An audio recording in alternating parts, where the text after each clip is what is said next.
I don't know what time it is. You just hear cars just constantly just driving around this place all night, all day. Endless noise. You go anywhere else and it's quiet. Coming in for 5 minutes, you hear people just like burning off tires, motorcycles, airplanes, helicopters, car driving around, someone yelling on their balcony, dogs barking, stuff exploding, fireworks from the school, fireworks over here, possible gunshots, sirens. Just, it's crazy. New York City was quieter. But anyway,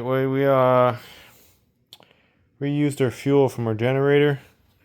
All we have left in the generator is that pile of bolts, the wheels, and I think that's about it. The rest went to the scrap iron. And I got the alternator in the back of the truck. Oh, they got the control panel over here too. I got those caster wheels, the control panel. We're gonna strip that out. This engine, I don't know what we're gonna do with it. I scrapped the cart that it was on, so testing it's gonna be quite challenging now if I care to use it. But the crankshaft's bad on it. I might just take it apart. I don't know, or I could get a lawnmower crankshaft and swap the crankshaft and convert it into a mower engine. Because it's not drilled for it. Well, I think it is drilled, not tapped actually. No, it's halfway. It's not drilled all the way. You would have to drill it and then tap it. We see what happened over here? It's shot. Leaks oil. I don't know, maybe we'll take it apart too. I don't know. So I put that fuel. This had fuel in it, but the people next door said, "Yeah, just put fuel in there. It's good fuel." I put it in whitey, no issues. It's like just a splash. This fuel, however, the gas tank that it came out of, it was so rusty, so you couldn't see it too good. So I drained it, went through the fuel filter. Smelled okay, looked okay, but yeah, I put it in the old pressure washer tank, and man, it immediately started doing weird stuff. I go, I don't want this in my tank. So we had to drain it. Now we're out a couple bucks in fuel, $2 or something. Whatever a splash of non-ethanol costs. It was kind of getting old anyway. It's probably been in there for a year or something like that. Yeah, that sucks. Too bad I can't use it to, start a fire or something. I don't have no firewood. If I ever moved, I would have a wood stove. People pay money for electric. Okay, I build shacks with solar panels. And if it ever got cool, I would have more noise. I would have a wood pallet thing, and all this scrap wood and stuff like you find in the trash. Like I have it like all over the place. You could just cut it up and burn it. Free wood. It's all over the place on the side of the road on trash day. Every week you can find hundreds of pounds of wood and just burn it, and it's free. So, yeah. That's what I would do with that. Alright, so we gotta take that apart, and then we get the truck in here. Nobody wants my bicycle. At least it's cleaning up in here. This place was a wreck. Just got to a wreck fast. But I made over 50 bucks at the scrap iron yard. I had to do a couple runs, but it is what it is when you're loaded bad. That's a new cover for the truck. The cover's about shot on it. Yeah, that sucks. Getting rid of fuel is weird too. I just usually mix it with used waste oil, like over here. You do like a half and half mix, and usually the guy who works at AutoZone, they don't even know what motor oil is supposed to look like, so or smell like, so they don't even really care. It's all mixes in anyway with the recycling plant. It doesn't matter. We used to use gas in our oil tank, ETF in there. Some people make a big deal about it. As long as there's no coolant, it doesn't contaminate it. There's gas and motor oil anyway from blow-by or cars that run pig rich. So that's that. I don't know, maybe we'll take it apart. Maybe. Probably just drain the oil out because it has oil in it, and I'm probably not gonna start this. Needs an oil change anyway. But yeah, we'll do that, I guess. Yeah, don't use junk gas because I just screwed up my tank. Luckily, I didn't put it in a car. Luckily, thank God. Imagine that. Oh my God.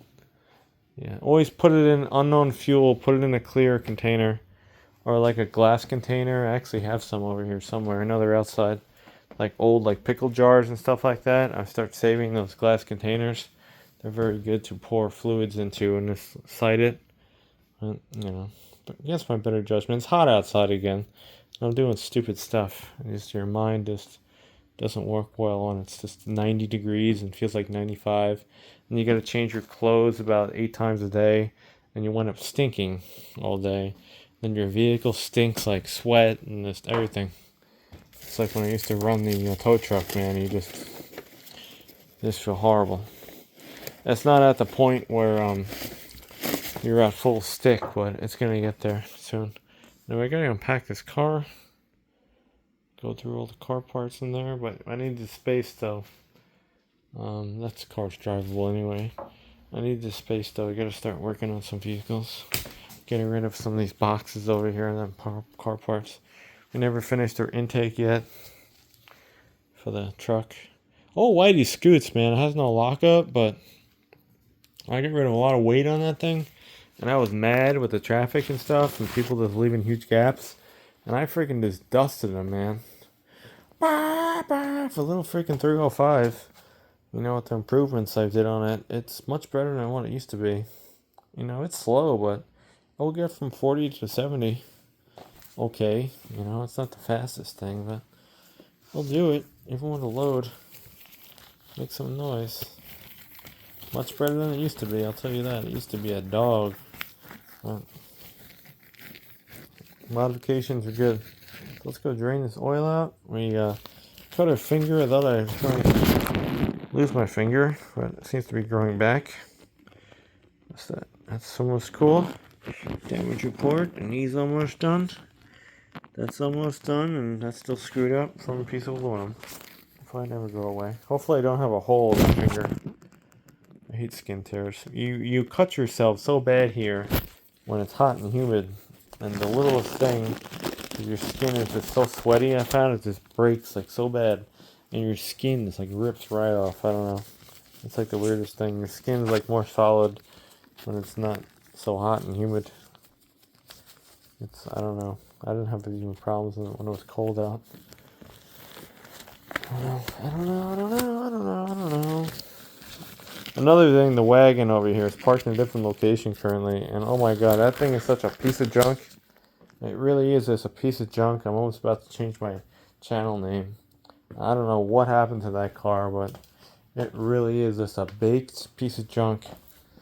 And it'll cost you, like $8,000, and it'll still be a piece of junk.